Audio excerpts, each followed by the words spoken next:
¿Han podido leer el texto que nos toca hoy? Sería, como saben, hoy despedimos, por fin dirán algunas y algunos, a Gala Arizadi, y otras personas le habrá gustado el texto. Yo no sé qué. Perfecto, Lucía. No sé cómo les ha caído, digamos, este texto, en comparación por lo menos con el resto. Pero en definitiva eso, hoy es la última clase sobre el texto, sobre el libro de Gala Arizadi, ya saben, ¿sí? El capítulo es el yo y la persona, y estuve mirando un poquito ayer los videos que subí, no sé si alguien hizo las lecciones ya, pero bueno, saben ya, estuve de la primera parte digamos, la parte donde de alguna manera el planteo básico. Bien, bueno, ya eran tiempos de pandemia todavía, eso quedaron, en fin, quedaron esos videos y a veces, en fin, veo algunas cosas del estado que pasaban por ese momento y se nota un poquito, estamos un poquito más relajados quizás. Pero bueno, más allá de eso, lo de los videos, digo, la clase de hoy está bien, si no tienen muchas preguntas, no hay problema, pero en definitiva yo no quisiera volver, o sí, digamos, si me piden eso, pero volver a hacer lo que está ya presente ahí en los, um, en los videos. La lección, digamos, está correspondiente al capítulo este, porque, de nuevo, estuvo buena parte del capítulo a cargo mío. La profesora Itati Branca hace unos aportes hacia el final del capítulo, y en realidad las cuestiones estas más empíricas sobre el Alzheimer, sobre trastorno psiquiátrico, como por ejemplo la esquizofrenia, y cómo eso muestran, de alguna manera estarían demostrando lo que Gallagher y Savi, o sería evidencia a favor de lo que Gallagher y Savi quieren plantear. No digo que no sea importante, pero digo, los bloques, los ladrillos importantes, en el sentido del planteo básico del capítulo, ¿sí? El escepticismo acerca del yo, las diferentes maneras de entender al yo, ¿sí? La posición que ofrecen Gallagher y Savi y la compatibilidad con Damasio. Bueno, eso está más bien en la parte que me tocó a mí, y como les digo, no es que sea más o menos importante, pero digo, si no está esa parte, no van a entender nada de las cuestiones más finas sobre esto, de la evidencia empírica disponible, ¿sí? Bueno, el yo. El yo y la persona. A mí me gusta, digamos, decir siempre que este es el capítulo que de alguna manera cierra el círculo, ¿sí?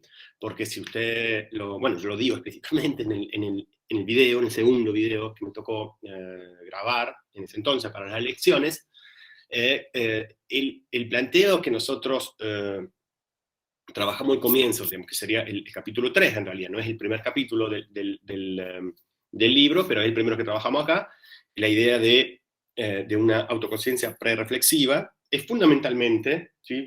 Toca este tema de hoy, yo y la persona, porque fundamentalmente ese es el concepto que están volviendo a retomar, a destacar los autores, para presentar su posición frente a la idea, bueno, ¿qué significaría si es que hay algo así como un yo, o qué significa ser una persona, digamos, ¿sí? Que son los temas que competen a este capítulo. Bueno, la respuesta es, digamos, la base y, de hecho, el aporte desde la fenomenología es el de la idea de autoconciencia reflexiva. Hay un modo específico en que las sensaciones, las emociones, los estados mentales me afectan a mí, ¿sí? A mí yo, digamos, justamente, ¿sí?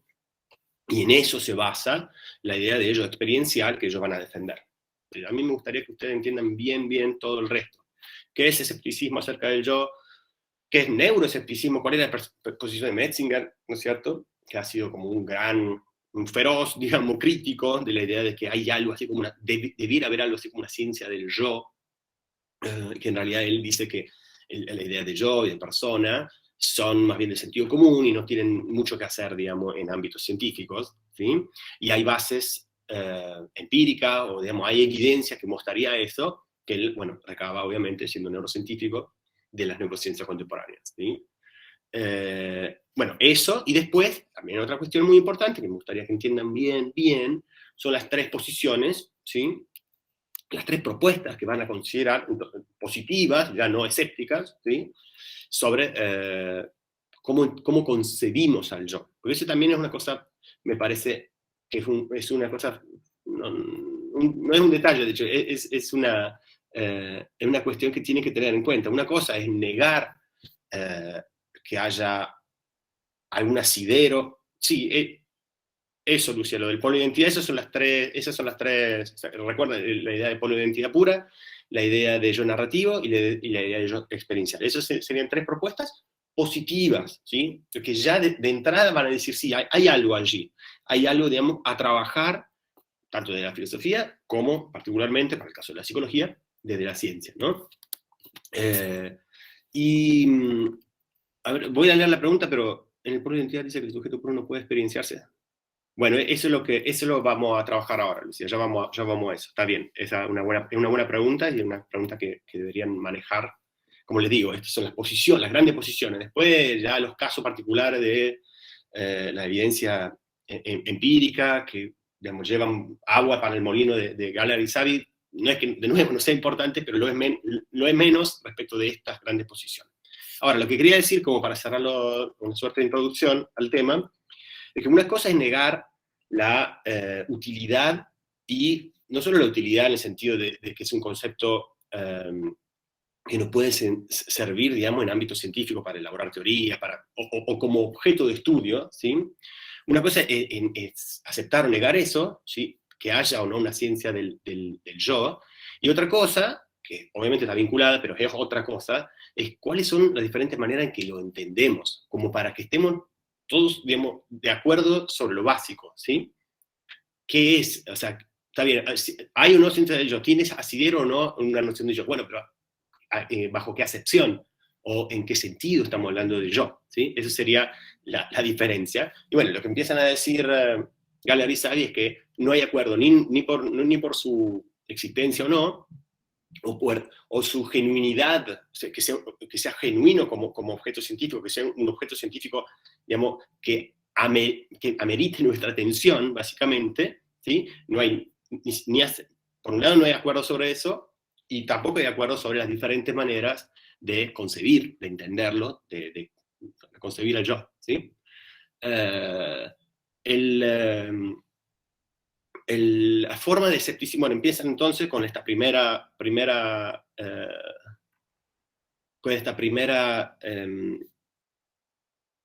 de que en realidad no hay algo así como un yo, que le llamamos escepticismo del yo, o en las versiones más recientes el neuroescepticismo, porque es un escepticismo acerca del yo basado sobre evidencia, pretendidamente basado sobre evidencia neurocientífica.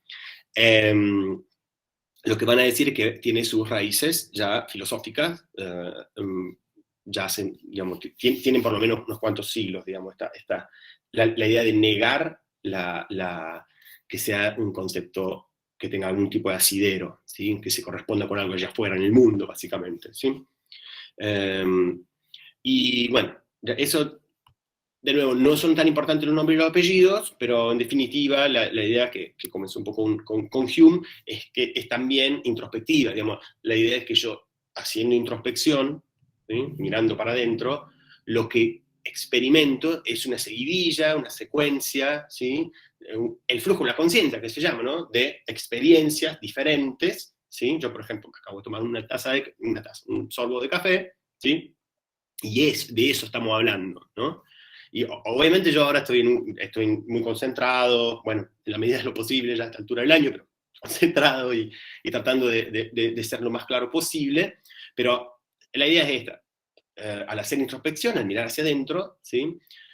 No encontramos nada parecido a mi persona o mi yo y que esa cosa que eso se corresponda de alguna manera con una suerte de los rasgos, el núcleo esencial, los rasgos esenciales que me definen a mí como persona. Bueno, eso no hay tal cosa, van a decir Hume y muchos también fenomenólogos de la primera ola, digamos, como Sartre o como el mismo Husserl, padre de la fenomenología.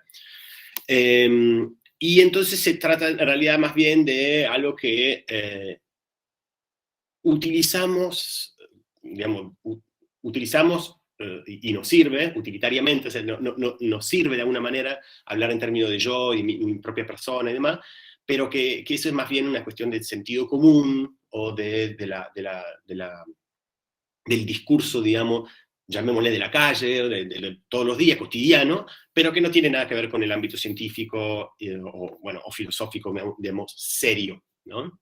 Como, o una filosofía que está intentando ayudar a las disciplinas científicas, sea cuales sean, ¿sí? Para de alguna manera describir el mundo que tenemos, el mundo que nos rodea, ¿sí? Eso sería más bien una idea, qué sé yo, para los libros de la narrativa, digamos, no es necesariamente de la ciencia ficción, pero digamos, porque una idea muy de sentido común, ¿no es cierto? ¿Cuántas películas han visto ustedes? ¿O cuántas? Podemos charlarlo más, ¿eh? Hoy me parece que podemos podemos tener una clase un poquito más desestructurada, más descontracturada. ¿Cuántas veces hemos visto películas o, bueno, han leído libros en el que el problema era que la persona, ¿quién soy yo? La pregunta de ¿quién soy yo? ¿Sí? Tenés que definirte a ti mismo, tenés que ser fiel a ti mismo, ¿no? ¿Cuántas veces hemos escuchado eso? Sé fiel a ti misma, sé fiel a ti mismo, y voy a decir, bueno, ¿qué significa exactamente eso? ¿No? Si hay algo así como un mí mismo, ¿sí? Hay algo que me defina en una serie, digamos, de rasgos, de características, que me definan de una manera esencial, y no simplemente algo que, nada, voy cambiando a lo largo de la vida, pero no, en realidad la idea de yo es un agregado ficticio, ¿sí? Voy a leer, lo de Lucía lo vamos a trabajar en un ratito, yo así hago un poquito el recorrido, pero ya, en fin, lo del polo de identidad pura lo vamos a trabajar. Vemos de Delfina, porque Delfina está haciendo una pregunta específicamente sobre el caso de Hume, que como les decimos, en las versiones más o menos contemporáneas, más o menos recientes, que en los términos que se discute esta cuestión, ¿sí? Fue el primero, digamos así, la primera posición clara, escéptica acerca del yo, la de Hume. Dice Delfina, en cuanto a Hume, dice que el yo es un constructo lingüístico, claro, es un producto simplemente del modo en que hablamos, digamos, pero eso no implica para nada que eso refleje cómo es el mundo de alguna manera. ¿Se relacionaría también con la construcción narrativa del yo o cuál sería la diferencia? No, directamente, no, esa es una cosa ulterior, o sea, es un agregado en la construcción narrativa, ¿sí? Es una posición diferente, pero ojo, si yo no la complemento con nada más, eso también es muy importante, la posición narrativista acerca del yo, si yo no la complemento con ninguna otra idea, como por ejemplo la del yo experiencial, eh, o la de alguien que está, algún neurocientífico o neurocientífica que esté buscando la sede de el yo o la persona en el cerebro, ¿sí? Si yo no la complemento con algo así, también se trata de una forma de escepticismo acerca del yo, ¿sí? Ojo con eso, porque en realidad estamos pensando que estamos hilando un discurso, nada, como justamente ficcional, lo estamos generando, lo estamos creando, ¿sí? Como si yo me pusiese a escribir sobre, no sé, la luna roja y los alienígenas con forma de conejo, que, en fin, ¿se entiende? Que corren y comen solamente una vez al año. Bueno, pueden inventar mil cosas, seguramente alguien que escriba y sea bueno para esas cosas lo harán mejor que yo en este momento, pero digo, es una ficción, simplemente, bueno, mundos posibles, ¿sí? No sé, Tolkien, no sé si le gusta ese tipo de, supongo que sí, pero bueno, no sé, Tolkien o George Martin, si se ubican esta gente que estoy porque yo ya, me parece que hay una... Sí, Tolkien, el que escribió El Señor de los Anillos. Sí, profe, sí, sí, sí. Bueno, digo, no sé qué tan... O sea, la mayoría son jóvenes, supongo, pero digo, no sé qué tan alejados ya estamos en cuanto a referencias comunes que podamos compartir. Yo escuchaba el video que para editarlo decía Madonna, Virus, digo, por ahí son ejemplos o Sumo, son ejemplos de música que ustedes no conocen, entonces yo digo así, bueno, en fin. Sería exactamente como eso, ¿entiendes? No, exactamente no, porque bueno, allá tenemos elfos y dragones, pero digo, sigue siendo una ficción. Bien, ejemplo supremo, bueno, bien, Mónica, pero digo, nada, es como una diferencia generacional, creo yo, que por ahí, nada, mis ejemplos son un poquito vetustos, viejitos. Y bueno, me perdí un poco. Nada, es muy buena pregunta que hace Delfine, pero ¿cuál es la conexión entre lo de Hume y lo de la idea del yo como construcción? Está bien. Bueno, yo del 82, está mal. Digo, me perdí de nuevo. ¿Cuál es la conexión eso entre lo de Hume, que es meramente un escepticismo? La idea es, no piensen más en esos términos, no traten de buscar algo allí, ¿sí? O sea, por ejemplo, o sea, Hume no lo pondría en esos términos, claramente, ¿no es cierto? Porque estamos hablando del siglo XVIII. Pero no financien ciencia para estudiar el yo, o líneas de investigación científica que trabajen sobre el yo, porque no hay nada allí, ¿sí? Es simplemente un concepto que venimos arrastrando de alguna manera, porque nos conviene. Ahí va, Mónica, ¿ves? Nosotros somos de la misma clase, Mónica, de la generación X. Bueno, en fin. Pero en definitiva, no hay nada ahí, ¿sí? No hay nada allí. Como no hay unicornio, y no hay brujas, y no hay demonios, tampoco hay yo, ¿sí? Esa sería básicamente la idea. Y la posición básica, escéptica de Hume, del primer Sartre, del primer Husserl, bueno, en fin, se puede claramente complementar, ¿sí? Pero por eso iba, no me acuerdo quién me había hecho, Lucía. Sí, no, Lucía no. Delfina. Se puede claramente, Delfina, complementar, ¿sí? Con una idea de yo narrativo. Ahora bien, esa idea es más reciente, no es de Hume, no pertenece a Hume. Que sean posiciones compatibles no quiere decir que ya esté eso en Hume, ¿sí? Es muchísimo más. Para todos el yo es una ficción. Sí, sí, sí. Para todos, esta persona, los teóricos y científicas de las que estamos hablando ahora, ¿no? Porque obviamente para Damasio no es una ficción, para el mismo Galler y Sabin no es una ficción, y para Kant tampoco es una ficción. Para Kant, el del polo de identidad pura, ¿sí? Claro. Sería esa la idea. El punto es que para lo del yo narrativo es una ficción, pero que es como mucho más rica la posición en el sentido que es una ficción que comienza a través del lenguaje y que yo justamente al utilizar el lenguaje puedo ir hilvanando, ¿sí? Como tejiendo mi historia, inventándome un avatar, como decía en el video que estaba repasando ayer, un avatar, digo, como de, bueno, Facebook, no sé si alguien ya usa Facebook, pero de Instagram o de lo que sea, digamos, TikTok, si que alguien lo usa, yo no lo uso, pero bueno, eso no importa, pero a lo que voy es que no, es un poco esa idea. Estoy mostrando un formato de lo que es mi vida, que supuestamente me define, ¿sí? Pero yo lo estoy generando, yo lo estoy creando, incluso convenientemente. Generalmente la gente no se hace foto cuando está, no sé, indigesta o enferma, o no lo sé, o, ¿me entiende? O en una situación un poco favorable, sino que en general se muestra en su mejor perfil y así, ¿sí? Y esa es una ficción, ¿sí? Es una forma de editar nuestra vida y de mostrar con una suerte de mejor, versión lo más mejorada posible, digamos, que se pueda. O sea que para todos... Ah, no, eso ya lo leí.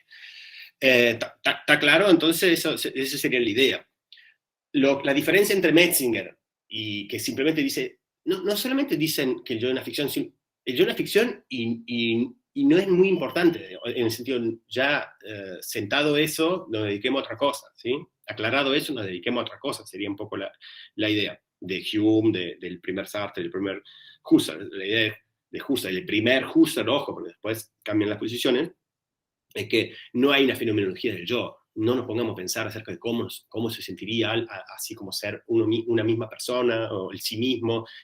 Digo, no es solamente para el campo científico, también para el campo filosófico. No hay nada muy rico ahí a nivel ni conceptual, ni, de nuevo, ni a nivel fenomenológico, de cómo experimentamos, cómo nos experimentamos en nuestra propia conciencia, en nuestra propia experiencia, ¿sí? El caso de Metzinger, por eso le digo, la diferencia importante que va a trazar Metzinger, que es el neurocientífico, que como de alguna manera es el abanderado del escepticismo acerca del yo, hoy, porque de nuevo, Hume, estamos hablando de hace 3 siglos atrás, la diferencia, digo, es que él entiende que hay una base científica para negar el yo, para ser escéptico acerca del yo. Mientras que tanto Hume como el primer Sartre y el primer Husserl lo negaban por cuestiones del método fenomenológico o de mera introspección y nada, razonamiento y bueno, lo que suena argumentación, lo que suena los filósofos, las filósofas todo el tiempo. Entonces, a lo que iba, la base neurocientífica que Metzinger entiende que debería llevarnos a decir no hay nada allí, ¿sí? Es esta idea, digamos, de el procesamiento de la información, que también lo retoma masivamente en paralelo, ¿sí? Y del cerebro, ¿sí? Y la idea es que no hay ninguna sede en el cerebro que podamos identificar como que tenga esa función, ¿sí? De aunar toda nuestra experiencia, en la que de alguna manera convergen, ¿sí? Todas nuestras experiencias. Se heló ya el café. Bueno. Bueno, ahí Delfina sigue, está bueno esto. A ver, entonces, yo les leo porque no quiere dar la cara, Delfina, no pasa nada igual. Entonces, Hume y el yo como constructo narrativo son lo mismo. No son lo mismo. No son lo mismo. Hume se queda solamente con la parte de negarlo, ¿sí? El yo narrativo te dice por qué efectivamente tenemos de alguna manera, todo el mundo tenemos la sospecha, ¿sí? De que efectivamente hay algo así como un yo, porque nos creemos nuestro propio relato, sería un poco eso, ¿sí? Cambia que ahora el constructo narrativo se complementa con la dimensión experiencial. No. El yo narrativo y el yo experiencial son dos cosas diferentes, ¿sí? En términos generales, quienes los narrativistas, los teóricos del yo narrativo, ¿sí? No son fenomenólogos y no aceptan algo así como un yo experiencial, ¿sí? Son cosas diferentes. Ahora bien, no quiere decir que no sean compatibles. En el caso de Galler y Savi son compatibles, eso es muy importante, ¿sí? Eso está claro, ¿sí? Galler y Savi aceptan el yo narrativo, pero no sobre la base de un escepticismo acerca del yo. No, el yo es algo real, que de alguna manera la ciencia, si se quiere, podrá encontrar algo de eso en el cerebro, porque tampoco son dualistas, pero el razonamiento que ellos hacen y las razones que ellos dan, la motivación, digamos, para afirmar la existencia de un yo, son absolutamente fenomenológicas y absolutamente, digamos, de introspectivas, ¿no? De análisis de la propia estructura, digamos, de los estados conscientes, de la conciencia, ¿sí? No sé si está claro, Delfina, es como que el escepticismo, el mero escepticismo acerca del yo a la Hume, ¿sí? No dice mucho menos que el yo narrativo en su versión escéptica. De nuevo, si yo no complemento, lo repito, si yo no complemento al yo narrativo, a la propuesta de la teoría del yo narrativo con consideraciones neurocientíficas o con otras ideas más básicas del yo, como puede ser el yo experiencial o el yo nuclear, digamos, muy compatible con eso, de Damasio, entonces son escépticos acerca del yo. Lo que aportan es por qué seguimos, por qué tenemos dan una explicación de por qué tenemos la tendencia de que efectivamente creer, ¿sí? Que hay un yo. Explican nuestra propia, digamos, ilusión, nuestra propia, digamos, como tendencia a como mentirnos a nosotros mismos, en el sentido, y a creer que efectivamente hay algo así como mi persona, como algo que me define a mí de modo esencial. A mí, Nico, en este caso, y a vos, Valentina, y a vos, Damaris, y a vos, Paz. Estoy leyendo los nombres que tengo al frente, ¿sí? Esa sería la idea Delfina. Es mucho más rica la posición del yo narrativo, ¿sí? Que no la de Hume, que es una mera negación de que hay un asidero en la idea de yo. ¿Sí? Está, perfecto, Delfino, genial. Bueno, nada, lo de Metzinger, decía, como Metzinger lo que trata de hacer, hace un aporte adicional que tiene que ver, básicamente, con que hay, según él, bases neurocientíficas para negar la existencia del yo, y además esta idea de modelo de modelos, ¿no? Como en el sentido de que el cerebro de alguna manera estaría modelando, ¿sí? Aspectos de su propio trabajo, de su propia actividad, y eso es lo que podríamos, es la ficción a nivel neurocientífico, digamos, del yo. Es como básicamente un invento. Es como si fuese una, no me citen, digamos, pero es como si fuese una suerte de alucinación, ¿sí? Para Metzinger. Como que el cerebro está inventando que, de nuevo, ahora, qué sé yo, hay fuego por todos lados. Bueno, en este caso está inventando que yo soy siempre el mismo y tengo las mismas, más o menos las mismas características, y creo que mí mismo, ¿sí?, tiene alguna como rasgos definidos, ¿sí? Hay como una serie de características que son yo, así como que eso me define a mí de manera esencial, ¿sí? ¿Me entienden eso? De manera esencial. El yo narrativo va a decir, no, cambiamos todo el tiempo, cambiamos nuestro relato todo el tiempo, y detrás de ese relato no hay nada, en realidad, ¿sí? Es simplemente eso, es un relato, como de nuevo, la luna y los monitos rojos, que bueno, eran conejos antes, rojos que comen una vez al año, no sé. Entonces, es como Tolkien y como Game of Thrones, Juego de Tronos, ¿bien? No sé si está claro. Bueno, en fin, eso sería todo lo respecto del escepticismo acerca del yo. Por eso el yo narrativo, por eso lo que yo digo, más allá de que el yo narrativo puede entenderse como una versión escéptica acerca del yo, ¿sí?, porque es compatible también con escepticismo acerca del yo, nos da una explicación de nuestra tendencia a seguir hablando en términos de pero quién sos vos realmente, sé fiel a ti mismo, digamos, y ese tipo de discurso muy, bueno, muy de película, digamos, y particularmente película del norte, no sé si se entiende, digamos, como Hollywood tiene mucho de esa cosa de ser fiel a ti mismo, y, ¿no? No sé si están de acuerdo, pero me parece a mí que es un poco así. No sé, por ejemplo, Bergman tiene Ingmar Bergman, es muy buena esa película, que tiene una película que se llama Persona, muy buena, no es para nada de este tipo, de este tenor de película de la que estábamos hablando recién, como no es una película que no es, pero bueno, en fin, es mucho más seria y no tiene esa idea de ser fiel a ti mismo y, bueno, y demás, ¿sí? Pero bueno, está muy callada, pero creo que se entiende lo que estoy diciendo. Profe, dijiste que el yo experiencial se va a relacionar con lo que propone Damasio de la conciencia nuclear. Exactamente, sí.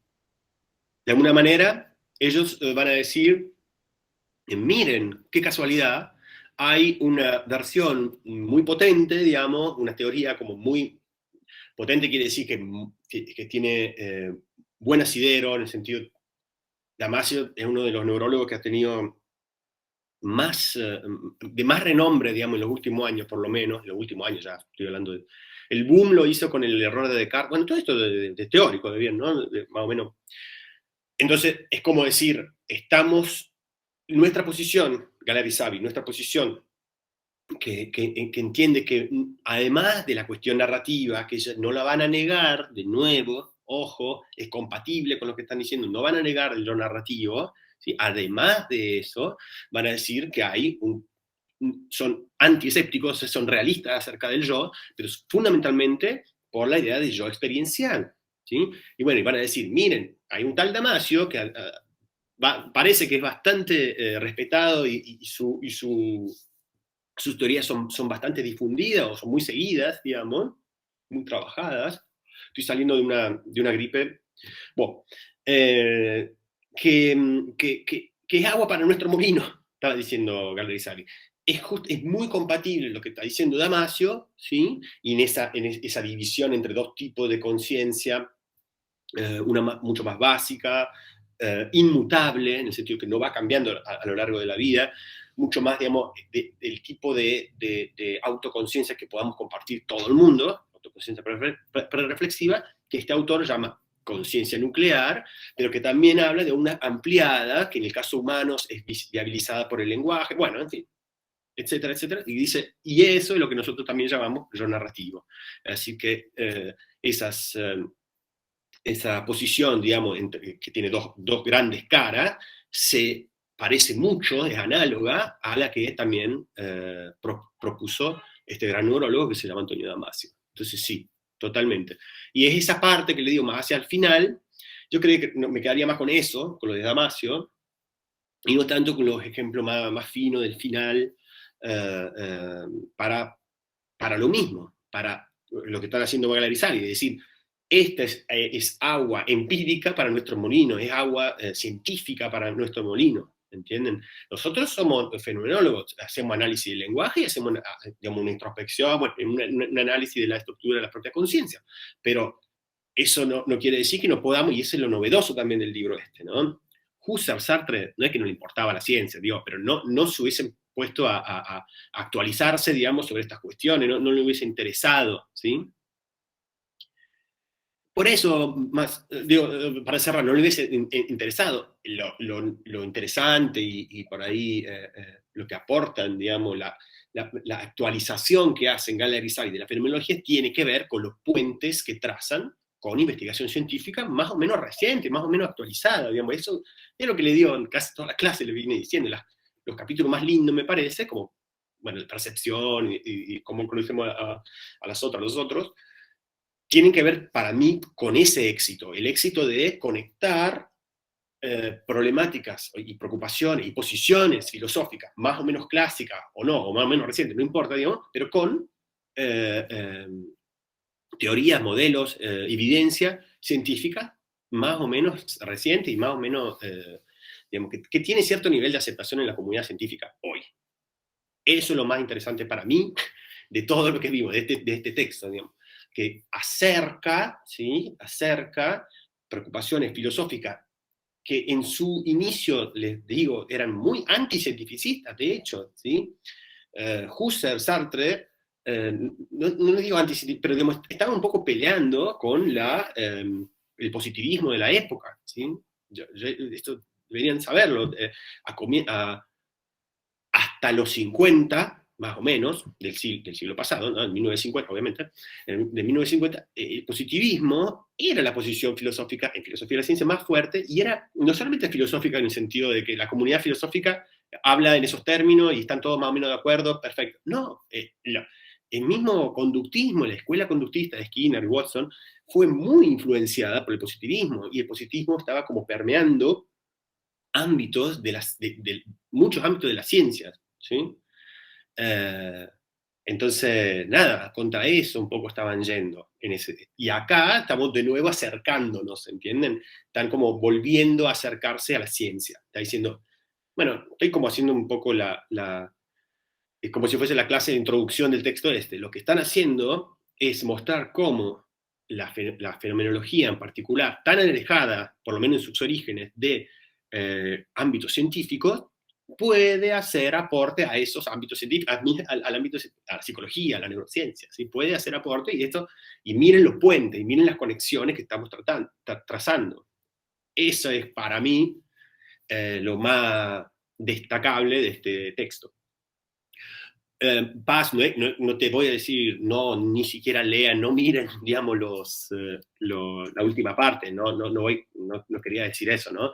Pero digo, son esos intentos que hacen al final Galler y Savy al hablar del yo en neonatos, al hablar del yo en el caso de personas con Alzheimer, y bueno, y esto, los trastornos psiquiátricos tan ya, como fuerte, quiero decir, bueno, casos como extremos, como la esquizofrenia, es simplemente poner un poquito de carne empírica, digamos, a su posición, es decir, che, miren, nuestra posición, además de Damasio, ¿sí? Está bastante avalada es compatible, ¿sí? Con todas estas cosas que sabemos de la psiquiatría y de los estudios sobre en psicología de desarrollo, bueno, en fin, eso es lo que están haciendo, están diciendo, che, hay un asidero empírico, científico, importante para nuestra posición.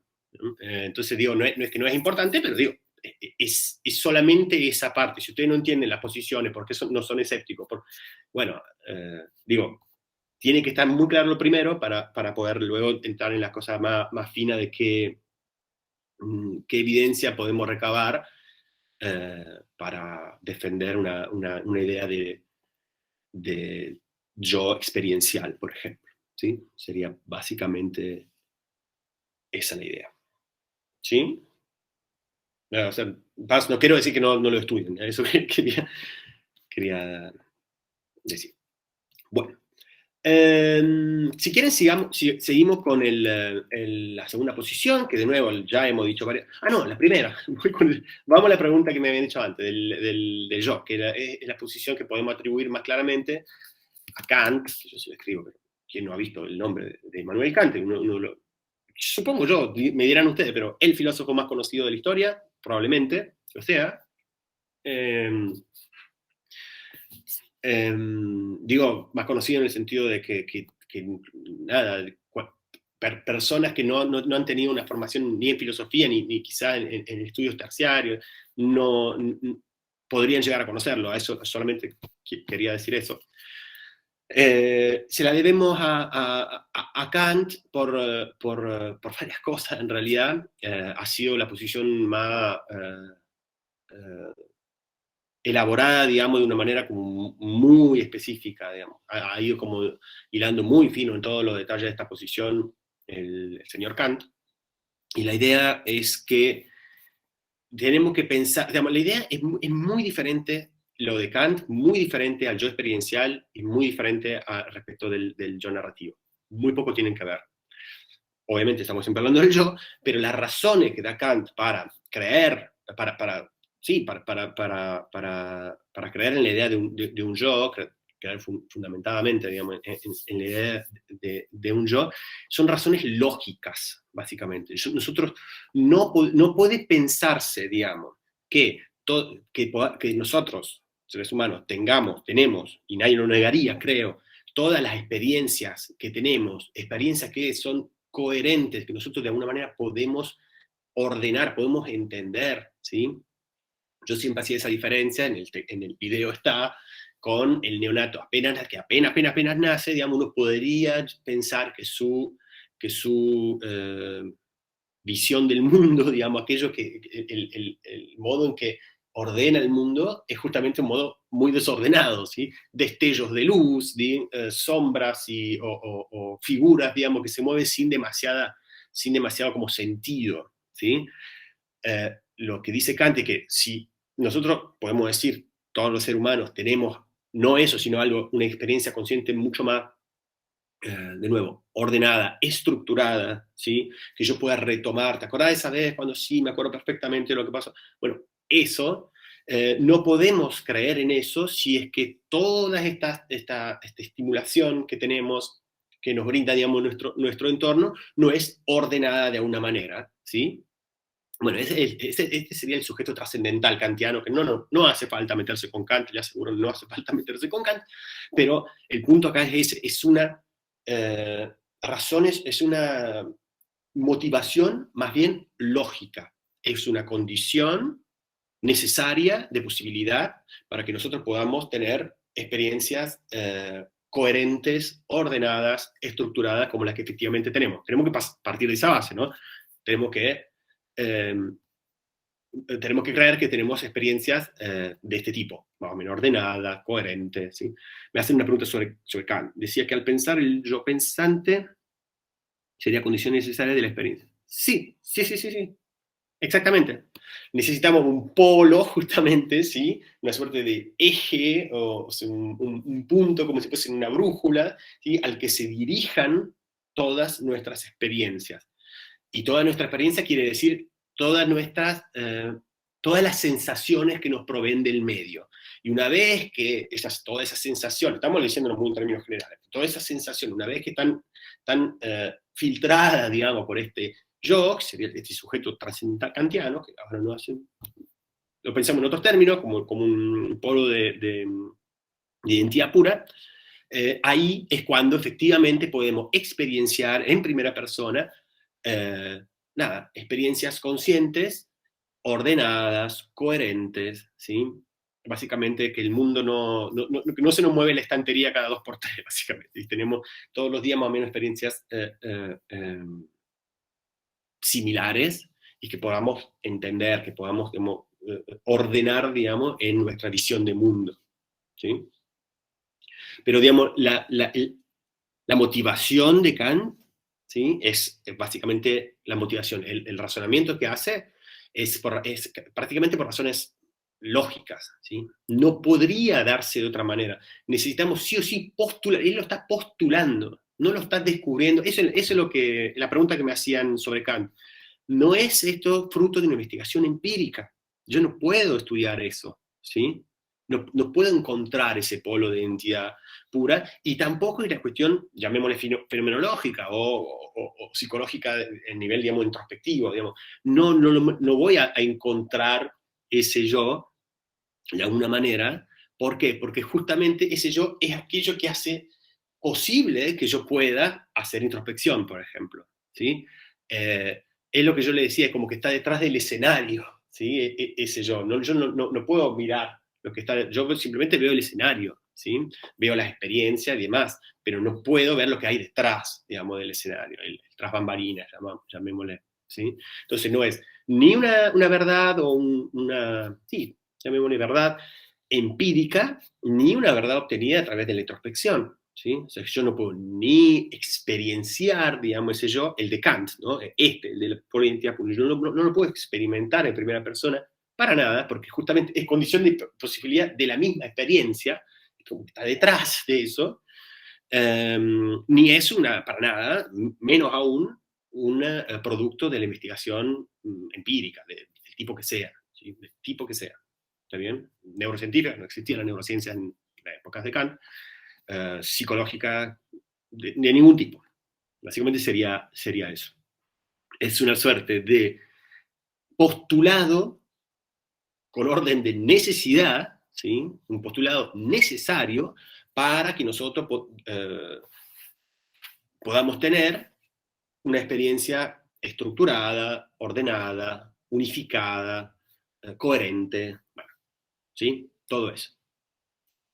No sé si aclara no me acuerdo ya que me la había hecho, está muy arriba, la pregunta, pero no sé si más o menos se aclara. La idea es que las experiencias que tenemos son conscientes porque todas remiten a ese polo, como una brújula, piénsenla así, ¿sí? Y todas las experiencias hacen así y van para ese mismo lado, ¿sí? Y eso es lo que estructura y da coherencia y unidad a todas nuestras experiencias, ¿sí? A todas nuestras sensaciones. Esa sería la idea de Kant. Lo que es importante es entender que no se trata ni de una verdad empírica, ni es algo que pueda efectivamente experienciarse. No es nada siquiera que yo pueda experimentar en primera persona. Así que tampoco la vía fenomenológica es algo que nos pueda llevar a descubrir, digamos, este famoso polo de identidad pura. No, es un postulado que tiene que ver, o sea, postulado quiere decir que necesitamos postular lo que necesitamos, sí, no encuentro otra palabra, postular eso, ¿sí? Necesitamos proponer la idea de que existe eso, porque si no, no podríamos entender por qué tenemos experiencias del tipo que tenemos, coherentes, unificadas, ¿sí? Ordenadas. Esa es la idea. Bueno, espero que eso haya quedado claro. Después no sé si hay dudas sobre la segunda posición, que no me voy a cansar de decirlo, es tomada por Gallarizzavi. Gallarizzavi está de acuerdo con esa posición, ¿sí? Pero sobre la base de un no escepticismo acerca del yo, o de un realismo acerca del yo, ¿sí? Esto es el yo como construcción narrativa o el yo narrativo, ¿sí? Que es una idea que a mí me parece hiperatendible, o sea, súper atendible. Esto de que, o sea, ya hoy me parece muy difícil negar que efectivamente buena parte de lo que nosotros entendemos que somos, ¿sí? Tiene mucho que ver con el modo en que nosotros nos contamos, ¿sí? Nos relatamos, ¿sí? Y ustedes saben que los sentidos engañan. Los sentidos, digamos, ¿te acordás tal cosa? Decían, no, yo no recuerdo, no estuve ahí, y sí estuviste ahí, pero no te acordás mal, digamos, ¿sí? Los sentidos, ¿no? O sea, muchas veces vemos mal, creemos haber visto un amigo y no era un amigo, y así, tanto los sentidos como la memoria, sobre todo, nos engañan. Entonces, sobre esa base, desde ya podemos decir que nuestra propia... nuestro propio relato de nosotros mismos, de nosotras mismas, nosotros mismes, es falso, o es no tan ¿cómo decir? no están atados a cómo efectivamente se dieron las cosas, ¿sí? ¿Por qué? Porque, bueno, en función de nuestra memoria, en función de lo que nosotros entendemos que son las experiencias definitorias, las más importantes de nuestra vida, es que vamos relatando un cuentito, digamos, sobre nosotros mismos. Y hay muchas razones para creer que ese es una suerte de nuevo, una ficción o algo muy análogo, básicamente, a un relato que yo exageraba con Tolkien y Martin, ¿no es cierto?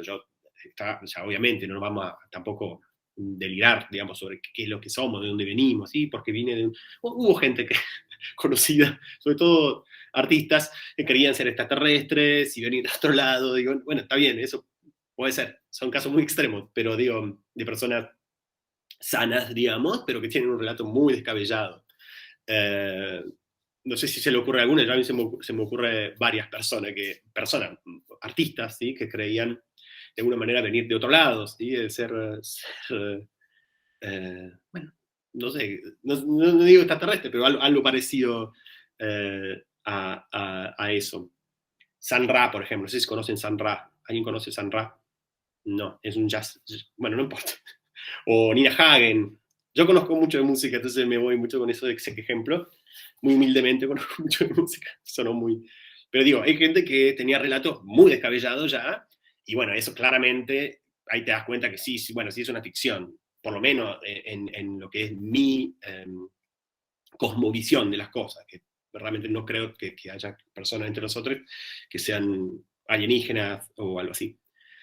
Pero bueno, más allá de eso, se puede sí, Salva, digo, se puede entender por qué estamos diciendo que es de la noción de yo como construcción narrativa, estamos diciendo que es una ficción, es una suerte de cuento que nos contamos a nosotros mismos y que de poco a poco nos vamos convenciendo de eso, ¿no es cierto? Bueno, no quiero entrar en política, pero si el relato es siempre el mismo, y taca, todos los días el mismo, y bueno, te lo vas a terminar creyendo de alguna manera, ¿sí? Salma, sí. Hola, profe, buen día.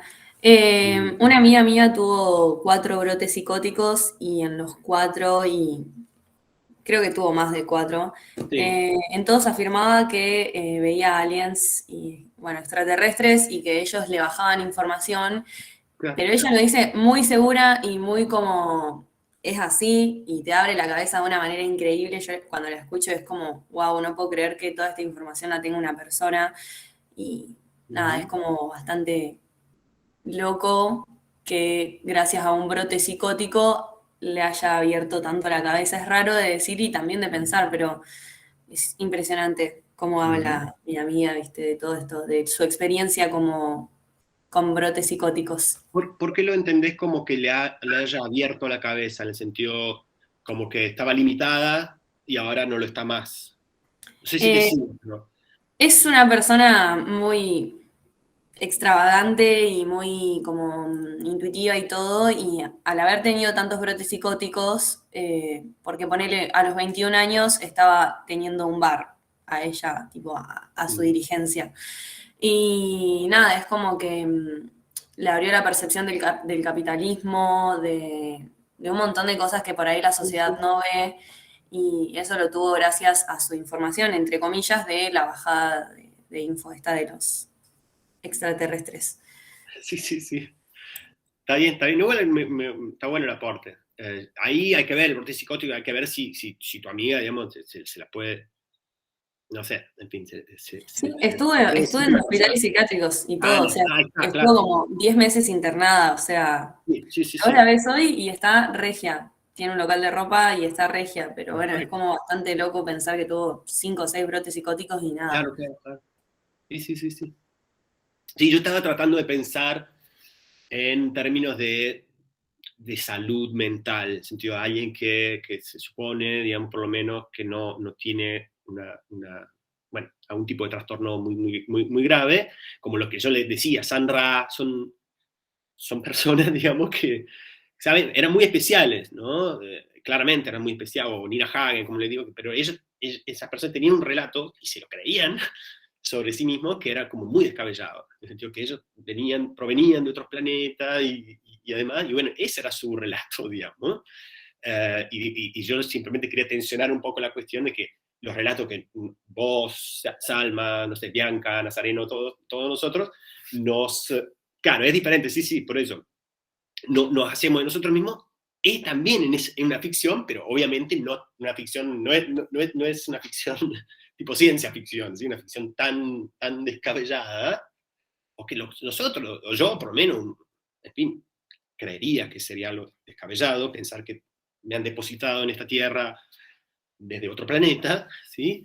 En fin, nada, eso. Nada. Hay mucha gente que ha jugado con esa idea, como David Bowie, por ejemplo, hay una película sobre él pero Bowie no se creía que era de otro lado. Estos ejemplos que les digo, que se me acaban de ocurrir, Nina Hagen y San Ra, creían lo que decían sobre sí mismos, digamos, ¿sí? Y bueno, eso nos acerca bastante a toda esta parte, digamos, del final, que bueno, son casos muy, muy, muy especiales, digamos, que ya son, no hay ningún problema con decir que son patológicos, ¿sí? Por ejemplo, el caso de la esquizofrenia, ¿no? es una enfermedad, digamos, ¿sí? A ver, hay muchas cosas aquí. No sé si le confundió más de lo que ayudó el ejemplo mío de los músicos, esto de las músicas estas, pero bueno, la idea es un poco en la misma, es lo mismo, es el mismo tipo de ejercicio. Yo me estoy inventando una historia sobre mí mismo, pero bueno, algunos de estos cuentos son más difíciles de creer que otros, digamos, ¿sí?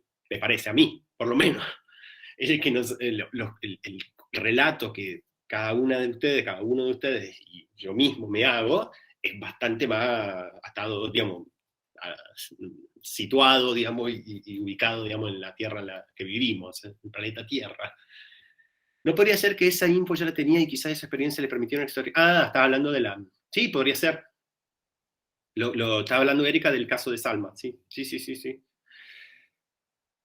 Como la señora que habla idioma extraterrestre, eso no sé quién es, no sé, Damaris. Yo creo que soy muy buena. En fin, bueno, pero quizás haya sido como un ejemplo poco feliz el mío de estos músicos, pero va, ya, la idea es un poco esa. Yo creo que se puede, yo tengo muchos ejemplos, pero nada, gente conocida, que también tienen relatos sobre sí mismos que son bastante inverosímiles o bastante complicados, digamos. Pero más allá de eso, no importa, aunque sea lo más creíble posible, sigue siendo un trabajo de, por lo menos, edición, no sé si me entienden, ¿no? De selección de partes de tu vida que se supone que te definieron, ¿sí? Sigue siendo edición, la mirada es la misma edición, o sea, a lo que voy, yo miro esto, o sea, yo destaco esto de mi vida y no esta otra cosa, y bueno, ya estás haciendo, ya estás en la narrativa, ¿sí? Ya estás contándote algo porque no quisiste contar lo otro, ¿entienden? Nazareno, creo. ¿Puede ser? Sí, profe. Sí. Yo te quería preguntar, digamos, no sé si sigue con el ejemplo tuyo, pero me parece que no, digamos, de que también va con todo lo que estamos hablando. Sí. En ese margen, digamos, creer según una narrativa que uno mismo se plantea, digamos, Sí. a niveles surrealistas o lo que sea, ¿no sería como tal patológico? Sí, yo creo que sí, claro, son casos límites. Lo de Sandra y lo de Nina Hagen son casos límites, totalmente. ¿Sí? Yo no soy, lamentablemente, yo no soy tampoco especialista en eso, en el sentido de hasta qué punto, pues, cuáles son las razones por las que Nina Hagen o Sandra hayan transcurrido por su vida sin haber sido, digamos, medicados o nada, patologizados de ninguna manera, ¿sí? Pero otras personas sí, que dirían más o menos lo mismo, ¿sí? Otras personas sí.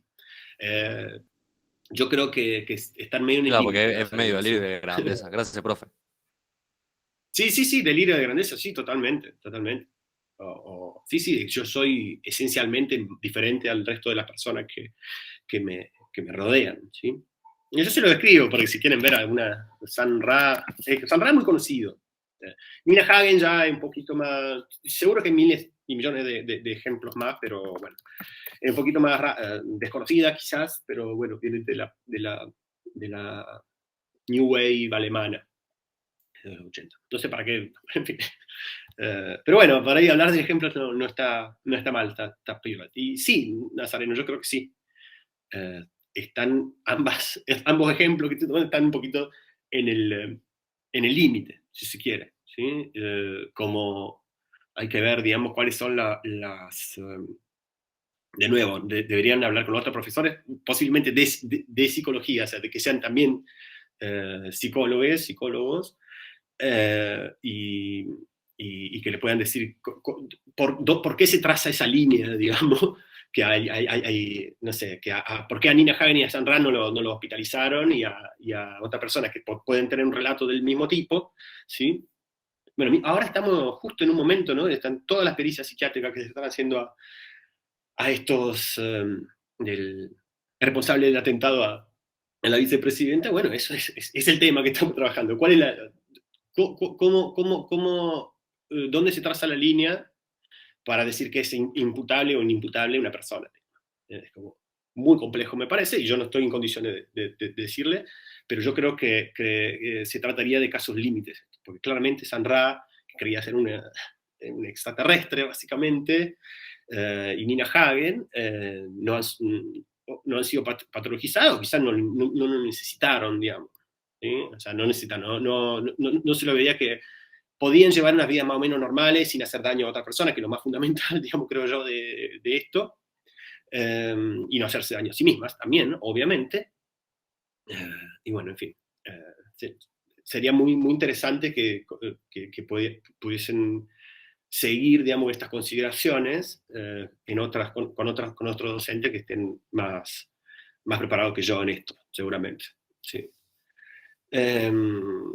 Las reyes, a ver, los reyes que se creían que eran elegidos por Dios, bueno, pero eso, por ejemplo, estaba sostenido por la creencia de la época. Ese es muy, muy bueno, Erika, y eso nos lleva justamente, muy buen aporte que haces, y esto que yo le decía, que el relato te lo vas creyendo, ¿no es cierto? Es como generación tras generación, ¿sí? Se va volviendo a instalar y el relato por ejemplo, del elegido, la elegida, la persona tocada por Dios, de alguna manera, ¿sí? Que tiene que ver con, por ejemplo, la realeza, o, en fin, hay de todo, hay como, bueno, los Illuminati, ¿viste? Sectas de ese tipo, en la que hay una, de nuevo, hay un relato que es tan fuerte, tan potente y tan reiterado, ¿sí? Que en definitiva se instala y es parte de lo que se cree en esa sociedad. Y me viene muy bien, Erika, lo que estás diciendo, porque justamente, si yo hablo de un yo como construcción narrativa, tenemos que pensar lo que esa narración la hacemos a partir de un lenguaje. Y si a partir de un lenguaje, va a ser a partir de un lenguaje, de una comunidad lingüística, ¿sí? Y hay comunidades lingüísticas muy diferentes. Entonces, nuestro relato del yo, ¿sí? El propio que nos hacemos, iba a ser muy determinado por los hablantes, no solamente del castellano, sino el hablante del castellano en Argentina, en este caso, ¿sí? El ejemplo de la ley de identidad de género, digamos, está paulatinamente cambiando algunas de las, obviamente hay posiciones encontradas, ¿sí? O siempre va a haber eso, sobre todo porque son procesos muy, muy recientes, ¿sí? Pero claramente esa ley y esa consideración nos dan herramientas nuevas para pensarnos a nosotros mismos, a nosotras mismas, digamos, ¿sí? Claramente. Entonces, el hecho de lo que vos decías, Erika, de la comunidad lingüística en la que estamos, cómo está conformada esa comunidad lingüística, es obviamente muy importante y va a determinar el tipo de relato que podremos hacernos sobre nosotros mismos. Es como, parece obvio, pero es muy importante, es muy fundamental, ¿sí? Si el yo tiene que ver solamente con el modo en que nosotros nos relatamos, bueno, nos relatamos a través de ciertas herramientas que son conceptos de un lenguaje particular, ¿sí? De nuestro lenguaje. Y no estoy solamente hablando de palabras de la RAE que vamos al diccionario. No, estoy hablando también de consideraciones morales, ¿sí? Políticas, bueno, éticas, sí, morales, éticas, ¿sí? Que tienen que ver con las cosas que creemos, básicamente lo que valoramos, lo que creemos que es importante, lo que creemos que vale la pena, digamos, hacer, ¿sí? Las cosas que les parece que a uno está mal, que está bien, todo eso hace a quiénes somos en este sentido del modo en que nos relatamos, ¿sí? Está. Bueno, eso, digamos, el tema de que, digamos, básicamente, el yo narrativo, la idea de construcción narrativa para el yo, está totalmente vinculado con el hecho de que estamos inmersos, ¿sí? Inmersos en mundos simbólicos, ¿sí? En mundos simbólicos que tienen que ver con el lenguaje que manejamos y el tipo de ideas también que se instalan de alguna manera en nuestra sociedad. Y en ese sentido, la construcción narrativa que un Hume podría haber hecho de sí mismo va a ser muy, muy diferente, o de que alguien hoy en, qué sé yo, Japón, por ejemplo, que es una ciudad muy patriarcal, bueno, en fin, las sociedades son muy diferentes y el tipo de, no solamente, de nuevo, la mera herramienta lingüística que yo use, si es japonés, o si es alemán, o si es francés, lo que sea, ¿sí? No solo eso, sino también las ideas, de alguna manera, instaladas o imperantes, ¿sí? Son fundamentales para el tipo de relato que haríamos nosotros. El caso de una persona trans, digamos, antes y después de la ley de género, me parece muy obvio, me parece un muy buen ejemplo para decir esto. Se amplió mucho más las posibilidades para relatarse a uno mismo, mientras que como hace 100 años estaba enfermo y punto. Digamos. Era una persona enferma y se terminó ahí. Digamos. O sea, como anda a curarte. Básicamente la idea. ¿Sí?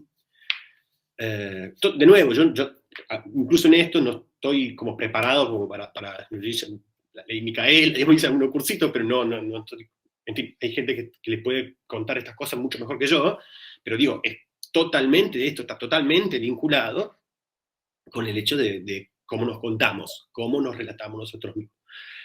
Dice Erika, claro, y en base a eso, ¿alguien puede ser considerado como que tiene, eso, claro, sí, eso mismo, como que tiene un problema, como que es una patología, que si es una patología es algo a curar, es algo a enfrentar y a pasar a otra etapa de salud, ¿sí?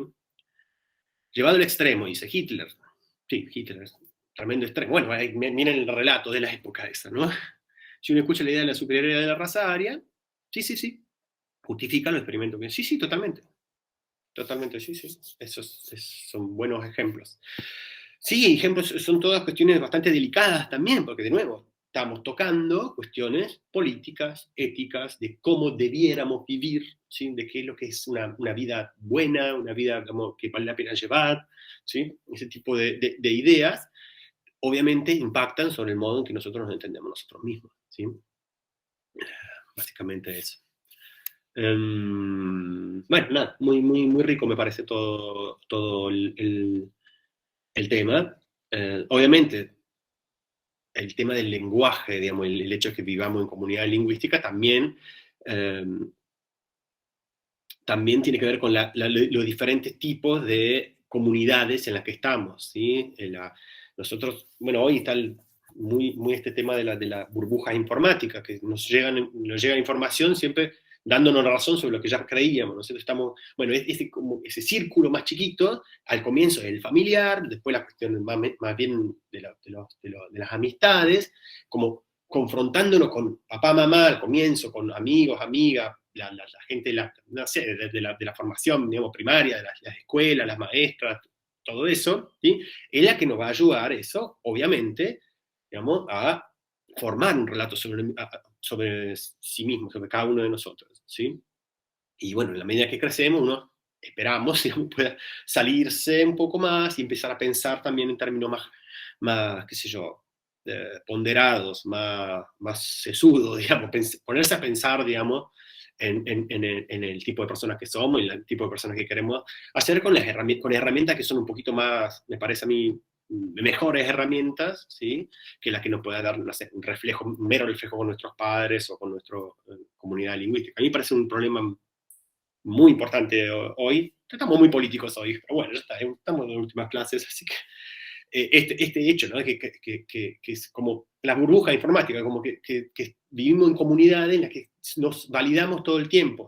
Estamos siempre de acuerdo con la gente, con el círculo pequeño en el que hablamos, vemos los mismos canales, bueno, si es que todavía ven canales, o leemos los mismos diarios, o así, bueno, y están en las comunidades, digamos, de la misma gente, y es muy difícil por ahí salirse de eso, porque es una continua validación de los mismos discursos, ¿sí? Bueno, nada, eso, como para pensarlo, nada más. A mí, en general, bueno, nada, estoy yendo ya un poco lejos, así que bueno, paramos acá, pero en definitiva, lo que quería decir, comunidad lingüística, uno piensa Argentina, no lo sé, y el mundo hispanohablante, y bueno, hay muchos niveles en eso. Primero obviamente, el seno el familiar, luego la cuestión, digamos, de la educación, los amigos, bueno, y uno va pretendidamente eso, abriendo la propia cabeza, no sé quién decía ahí.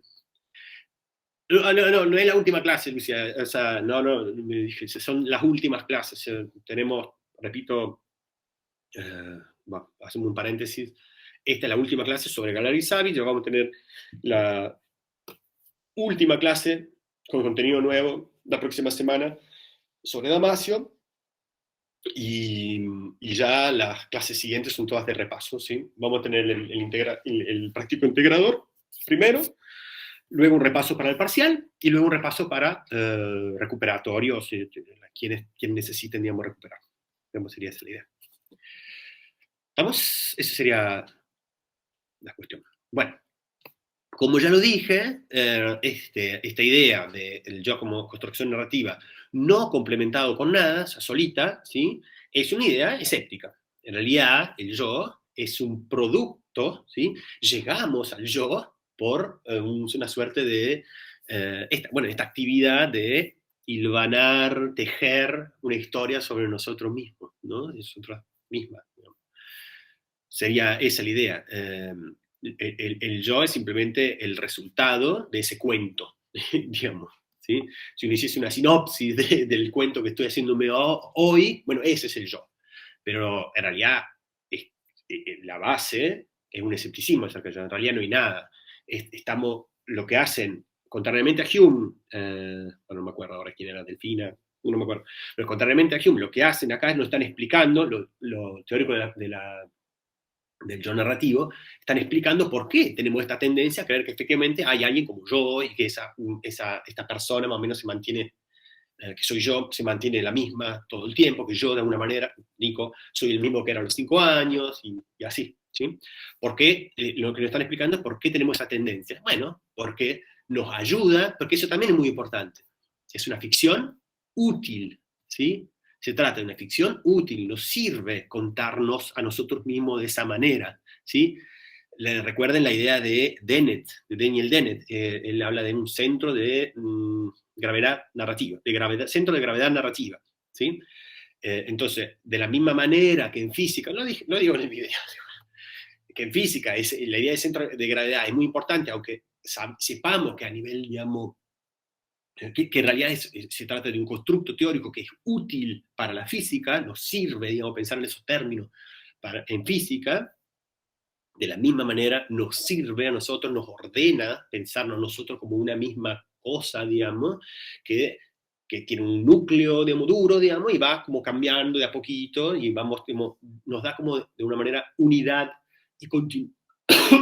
Bueno, esta es y continuidad a nuestra vida. Esta es la gripe de la que estoy saliendo. Bueno, esa sería la idea, ¿no? Que nos ayuda, no es que una ficción así porque nos da gana de hablar en términos de que nos inventamos nosotros mismos y queremos, no sé, queremos ser populares, entonces, no, es para nosotros mismos, nos ayuda tener este centro de gravedad narrativa para dar como una suerte de continuidad a nuestra vida, una coherencia, digamos, en la experiencia, ya entendida, no a lo Kant, digamos, la experiencia de verlos a ustedes ahora que eso sea coherente y unificado, no, en el sentido, digamos, diacrónico de la vida, digamos, del transcurso de la vida, ¿sí? Nos da continuidad a pensarnos a nosotros mismos como la misma persona, aunque hayamos cambiado en muchos aspectos. Yo, Nico, no soy el mismo que tenía cuando... En un sentido sí lo soy y en un sentido no lo soy, y gracias al relato que me hago, me ayuda a pensar en esos términos que yo soy la misma persona que era a los 5, a los 12, y a los 18, y a los 25, bueno, y así, ¿sí? Y a la vez fui cambiando, ¿sí? Y eso es lo que esta idea del yo como construcción narrativa nos aporta. Porque, de nuevo, ¿es una ficción? Sí, pero es una ficción útil. Y fíjense, dice Dennett, que en ciencias tan establecidas como, por ejemplo, la física, también utilizamos ficciones útiles, ¿sí? Porque nos sirve pensar en esos términos para, bueno, en caso de la ciencia, explicar fenómenos, predecir fenómenos, comprender fenómenos, ¿sí?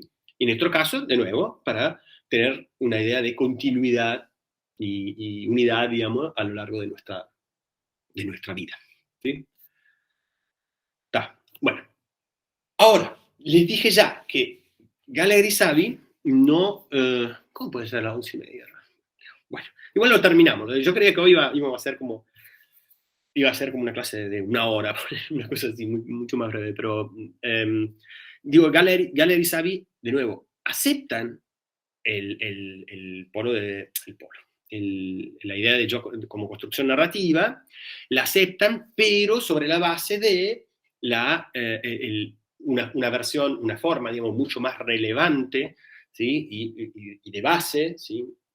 y constituye como base para la otra, para la construcción narrativa, que es el yo experiencial, que es la idea, nada más y nada menos que la autoconciencia prereflexiva, ¿sí? Esta forma leve, mínima, de que hay un modo en cómo las cosas me afectan a mí, ¿sí?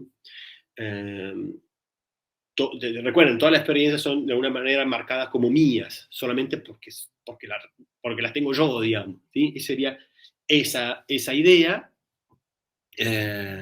y eso la complementan con la idea de yo narrativo, ¿sí? La posición de Gallagher y Savy tiene esas dos caras, digamos. Y de nuevo, volviendo, repito solamente esto, un ratitito nomás, esto es muy compatible, van a decir, con una posición muy importante o como muy, muy difundida todavía hoy, que en neurociencia, que es la posición de Damasio, la propuesta que hace Damasio, que también tiene estas dos fases, digamos, dos aspectos, digamos, la idea de yo, que es entonces el yo nuclear o la conciencia nuclear versus, junto con la conciencia ampliada o la central y la extendida. Son dos expresiones que más o menos refieren a lo mismo, ¿no? Obviamente la conciencia nuclear se correspondería con este yo experiencial. Digamos, la conciencia, digamos, si forzamos la compatibilidad y decimos que, bueno, más o menos es la misma teoría, pero Gallagher y Savy están trabajando desde la fenomenología, o sea, desde la introspección, digamos, mientras Damasio está trabajando desde el cerebro mismo, ¿sí? Está trabajando en la estructura y el funcionamiento y la función de parte del cerebro, digamos. Forcemos esto, que sea la misma teoría, bueno, entonces la que Damasio llama conciencia nuclear, a nosotros, ¿sí? Experiencialmente o de manera fenomenológica, accediendo vía introspección, se nos presenta como el yo experiencial. Es lo mismo, pero bueno, es simplemente el acceso que tengo introspectivo a la conciencia nuclear es el yo experiencial. Es más o menos lo mismo. De nuevo, forzando un poquito la compatibilidad, si fuimos ya acercando como muy mucho estas dos posiciones. Pero bueno, lo que quieren hacer un poco Gallagher y Savy es eso, es decir, Damasio está hablando en nuestros términos, es muy compatible con nuestra posición, y estaría haciendo el aporte duro, empírico, digamos, asentado en el estudio del cerebro, de la posición fenomenológica, que es esta idea, digamos, de que tenemos el yo experiencial como base, ¿sí? De el yo narrativo, llamémosle, que en el caso humano sería, bueno, es la conciencia ampliada, digamos. Obviamente en el caso humano lo llevamos adelante a través del lenguaje, ¿sí? No sé si quieren entrar mucho en Damasio, pero bueno, en definitiva, el yo ese de base, el yo de la conciencia nuclear, es algo que estable a lo largo de toda la vida, que compartimos con otros animales, y que sobre todo, y lo más importante, creo yo, no depende de ningún otro proceso cognitivo. Está ahí desde que existe la persona, digamos, existe el organismo, ¿no? No es necesario que se elabore, no es necesario que se desarrolle, como sí claramente lo es el yo narrativo. El yo narrativo y la misma conciencia ampliada de Damasio, necesita de la memoria, necesita del razonamiento, necesita del lenguaje. Son procesos cognitivos que necesitamos adquirir. Obviamente, no nacemos sabiendo castellano, ¿sí? Se aprende eso. Es muy obvio lo que estoy diciendo, pero digo, es la diferencia entre la conciencia nuclear, que ya está ahí, que la compartimos con otra especie, que no tiene ningún vínculo con otros procesos cognitivos, ¿sí? Como el lenguaje, la memoria, el razonamiento, y contrariamente, eso es exactamente lo que pasa con el yo narrativo, ¿sí? Depende de la memoria, el caso humano lo llevamos a la...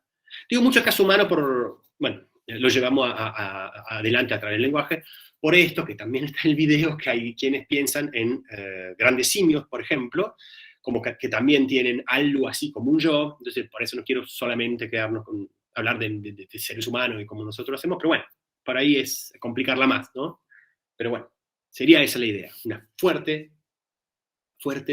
compatibilidad entre Damasio, ¿sí? Con esa definición entre conciencia ampliada y conciencia extendida, y la propuesta que están dando Gallagher y Savi, ¿sí? Que de nuevo tienen el yo experiencial, lo complementa con el yo narrativo, pero no se quedan obviamente solamente con el yo narrativo, es más, sin el yo experiencial no tenemos yo narrativo, ¿sí?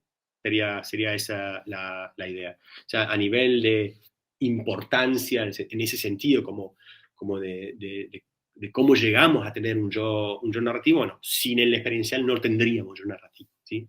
No así viceversa.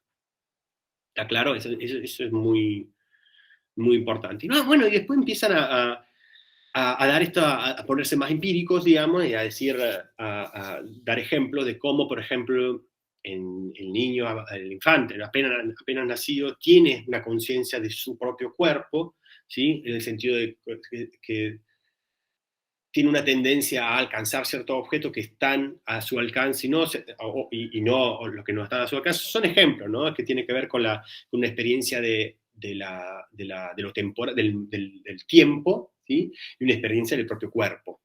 ¿Mm?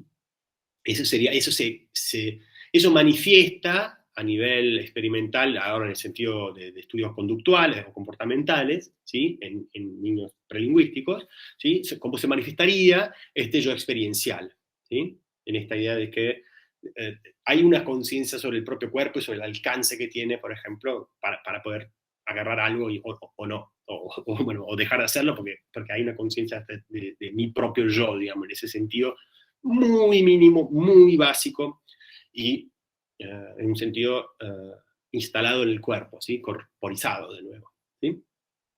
En psicología de desarrollo es lo que llaman el yo ecológico, ¿sí? Que de alguna manera es esta idea de un sentido del propio, de la limitación y recuerdan la idea de permisividad, ¿no? Del tipo de cosas que podríamos llegar a hacer con el propio cuerpo y instalado también en diferentes contextos, digamos, pragmáticos, digamos, de hacer cosas, digamos, con otros, hacer cosas solos. Bueno, eso básicamente, ¿sí? Sería la cuestión. Sí, después para darle más carne empírica, digamos, a su posición, hablan de los casos. Por ejemplo, a mí el que me parece más clarito es el del Alzheimer, más fácil, digamos, de entender el Alzheimer, en caso de personas que tienen Alzheimer como muy, muy, muy grave, ¿sí? Ya pierden casi todo el yo narrativo, digamos así, ¿sí? Ya no pueden, no reconocen sus propios hijos, bueno, digo porque tendencialmente, generalmente son personas ancianas, son personas muy grandes, ¿sí? No conocen sus propios hijos, o la misma persona con quien están, se confunden, ¿sí? No recuerdan nada y demás, y ya se degrada mucho lo que sería el yo narrativo, ¿sí? Pero se mantiene este sentido mínimo de autoconciencia que los autores denominan yo experiencial, ¿sí? ¿Por qué? Porque, bueno, cosas con su cuerpo y todavía logran hacerla, y para eso necesitamos postular una idea básica de autoconciencia prereflexiva. Eso vale también, obviamente, para el caso de los niños prelingüísticos, ¿no? No teniendo, en este caso, obviamente, ni siquiera se desarrolló la capacidad para hilvanar discursos, para hilar un discurso, obviamente, no tienen las palabras, pero no tienen el lenguaje, pero sí tienen este yo narrativo, este yo experiencial, ¿sí? Que bueno, con estos, el experimento esto como de autoconciencia corporal, digamos, y el hecho de que puedan determinar hasta dónde puede alcanzar o no un objeto, ya te estaría eso a nivel comportamental hablando de este yo experiencial previo, obviamente, a la adquisición del lenguaje, ¿sí?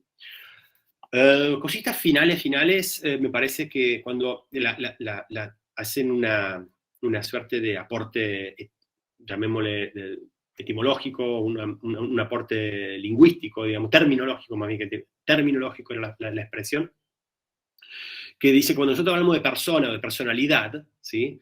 Estamos metiendo ahí adentro, y esto creo que lo podemos compartir todos acá, cuestiones de valores, creencias básicas, ¿sí?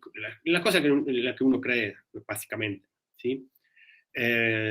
Y eso tiene que ver con el yo narrativo. Entonces, cuando hablamos de persona, de una personalidad, nos estamos refiriendo más bien al aspecto del yo narrativo, ¿sí? Ustedes pueden dar fe que una persona, alguien, ¿sí? Cambia su personalidad a lo largo del tiempo, puede cambiar su personalidad. Quizá algunos rasgos más generales, digamos, más instalados, queden más o menos lo mismo, pero sí van cambiando su personalidad y su modo de ser. También en términos de los cambios que tienen que ver con las creencias, las ideas. Yo puedo haber, no sé, puedo haber sido, qué sé yo, creyente en un momento y luego no lo soy, puedo haber sido, lo que sea, o sea, piensen en lo que, pero digamos, el tipo de creencia, el tipo de valores, el tipo digamos, inclinaciones que tengo, ¿no? El modo en que ciertas acciones me rechazan, o sea, yo siento rechazo por ciertas cosas, o no. Bueno, eso va cambiando a lo largo del tiempo, ¿cierto? El tipo el tipo de cosas que creemos y que valoramos, ¿sí? Y que estamos diciendo esto es importante, esto está mal, esto está bien, esto es irrelevante. Bueno, todo eso hacen también a la personalidad, lo que llamamos personalidad de alguien. Entonces, la idea de persona, ¿sí? Tiene más que ver con, por eso es un aporte más bien terminológico, si se quiere, con el yo narrativo. Eso es básicamente lo que plantean allí los autores.